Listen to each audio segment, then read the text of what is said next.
Hi everyone, Vlad here for another video. As you can tell from the title of this video, I am not in my pride and joy anymore. I'm not with the Porsche. It is gone. It is off to Denmark. Yeah, it is a sad day indeed. It's kind of a mixed feeling. I must say I sold it now. It's been like a couple of days. I know it sounds silly. I know it's only a car, but hey, when you work hard and you manage to get the car that you want and then you see it gone, well, definitely some sadness.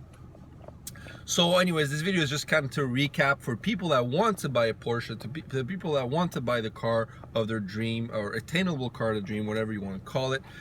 Kind of my experience, kind of how much money I lost from it, because obviously when you would decide to purchase a car, you kind of, it's not an investment. Obviously, it's not like buying a house and you hope it's going to go up in price. It's going to go down. So it's kind of trying not to lose too much money from it.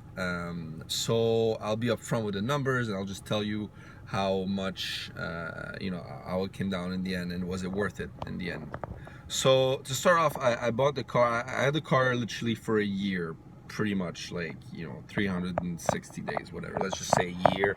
And the plan was always to have it for a year because I didn't want it to put too much mileage on it. It was around 75,000 kilometers on it, and I thought, and looking at prices on the market, that if I put too much mileage on it, then definitely the price will decrease even more.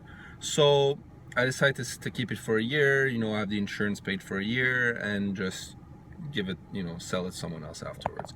So I bought it for 142. I'll say numbers in dirhams, but the conversion rate for anyone who wants to do it is in USD is 3.67. So I bought it for 143,000 dirham. I didn't take any loan on it. I paid the car in full.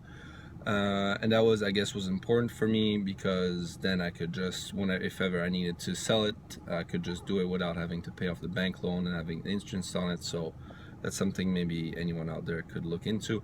So 143,000 dirham. The insurance on it was 5K, and I did a service in there that cost me around 2K. So yeah, all in all, with the insurance, with the service, 150,000 dirham. So I didn't have any issues with it. I mean, one issue, which was the lining, the sunroof lining that came off. Not sunroof lining, but just the lining of the car that came off. That was covered by the insurance. It was around like 12K.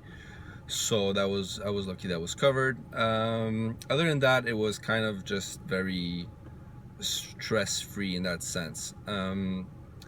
Then when it came time to resell it, I put it on Dubizzle. I had to deal with a lot of scammers in the beginning. It took me about 3 weeks to sell it. There was a lot of competition in the car. I went to this company called SellAnyCar.com, a company I would not really recommend, because they really offer you, rock bottom price. And they offered me at the beginning like 100,000 dirham on it. So it was kind of like, really, 100,000 dirham? That's kind of really far off the initial price. I was trying to be cheeky and sell it for like 135,000 dirham in the beginning, but I didn't really get a lot of calls on that. So then I brought it down to 125, and finally I found a seller, a guy who does this for a living, and he's gonna export the car back to Denmark, and we agreed on 120,000 dirham.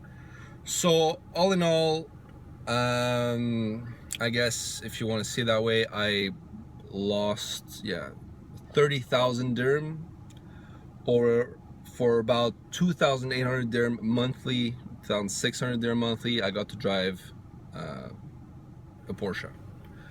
So now I'm renting this craptastic car, the Hyundai Elantra. I'm gonna rent it for a month, and then I'll see what I do, what car I'm gonna buy next. I'll keep you guys posted. I'm not in a rush to buy it. Kind of the rental car, they're kind of stress-free in the sense that you just buy it and you don't really care about the car, but it's kind of silly that I'm paying 1,800 dirham for this Hyundai Elantra, and for like 1,000 dirham more per month I was driving a Porsche. But I mean, it's just what it is. This is just stress-free. You can park it wherever you want. You don't really care, speed bumps, whatever. It's just like a lot less stress. The Porsche obviously was fun every time I got to drive it, but you get the sense that things will just go wrong with it, and it would just suck, and a lot of people on the roads look more idiots than they actually are. So it's kind of the obviously I'm sad that it's sold, but at the end of the day, it's a lot of money that I could put somewhere else. I could invest somewhere. I could do something else with it. So yeah, I'm gonna mixed feelings about it. But at the end of the day, it was fun for a year, and then let's see what's gonna happen next for future cars and future projects and all that stuff. So. Would I recommend to people? Yeah, definitely, but definitely keep some money, you know, for rainy days. If anything happens to your car, if you know, if you puncture a wheel, if your mirror gets broken, this and that, don't just put all the money that you have on it in it. I mean, I think it's obvious, but it was definitely an impulse buy. The car I had for a year, but I definitely had a lot of fun with it, and I definitely bought it for myself. And yeah.